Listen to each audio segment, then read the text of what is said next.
concern. Let me bring in Professor Johnson, please.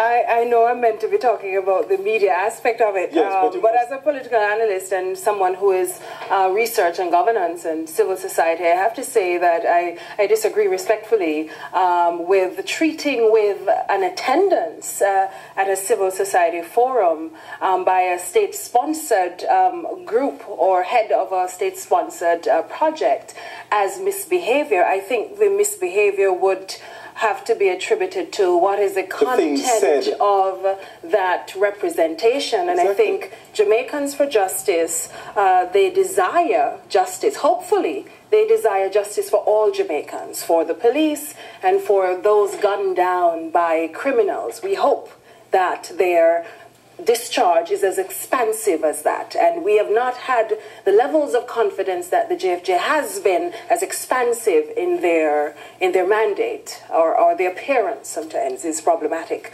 However, I believe that there is a notion that they both should be looking for a respect for policing. Yes. So they are supporting justice, and they both should be supporting law and order and supporting policing. Right. So I don't see a problem with the presence of this fella. I would want to be concerned with what did he say? What was the concern? We're going to get to that when we come back after the break. Have your say in the meantime on our Facebook page while we take this short break. Inspector St. George Jackson, Chair of the Special Constabulary Force Association, and Dr. Hume Johnson, Professor of Public Relations at Roger Williams University in the United States. They continue to be with us there. Some rather eloquent responses from our Facebook friends.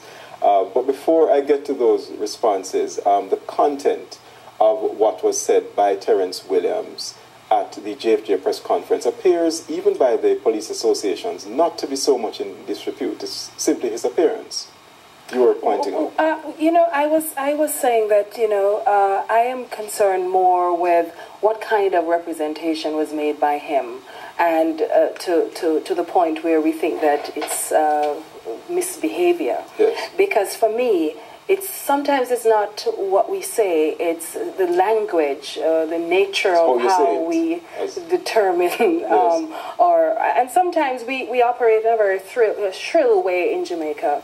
And so sometimes you'll find that people are wanting to say something. It may not be a support of the police or against the police in that instance, but the way it's represented, the organizations or people will take offense to it or feel that it is not in keeping with the position. Yes. Now, I would have to be reminded of what was said and how it was said. We do not think that when the Commissioner of Police decided to clean the force of corruption and misconduct is a big stick. We think that these are mechanisms for behavioral control and are very important to cause us to keep in line with the principles of our engagements. But in the commission, the biggest stick you've ever... It is a realistic, in a realistic environment where there is corruption and corruption within the police force. You need agencies, independent agencies, civil society. More so agencies with teeth. I appreciate that. To keep the people in check, yes. To maintain a standard of professionalism, to ensure that people do their job with integrity. At the same time, I want to come back to the conversation before, because it seems to me as if the disadvantage for the JFJ is that people do not seem to trust them enough that an Indicom would be present at their press conference and it's seen as a bad thing. It shouldn't be. So the JFJ needs to present itself in a way that they can earn public confidence. But I think based on what is coming out... In a way, yes. that it shouldn't be seen as an organization that simply does not support the police and another organization can't be present with them. It should be both organizations concerned about justice, respect law and order, support policing, yes. So that they can both be present at a press conference together. Your assessment as to this aspect of advocacy? You know what?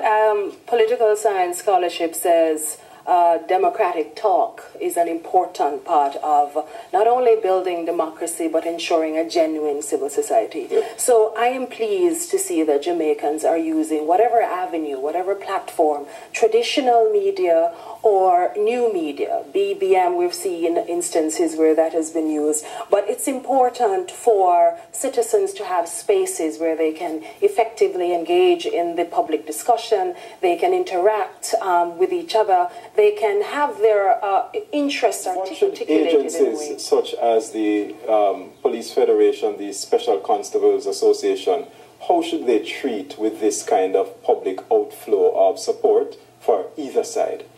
You know what? I think that both government agencies and government organizations, as well as civil society, has to see the new media platform as another avenue for which they can connect with citizens. There's been a great disconnect between our political representatives and citizens, but the police and the citizenry, particularly in disadvantaged areas. Now that everybody is online, the police and other agencies should use the opportunity to connect. It is a space where more people, the disadvantaged are also in that space, is the only truly democratic medium.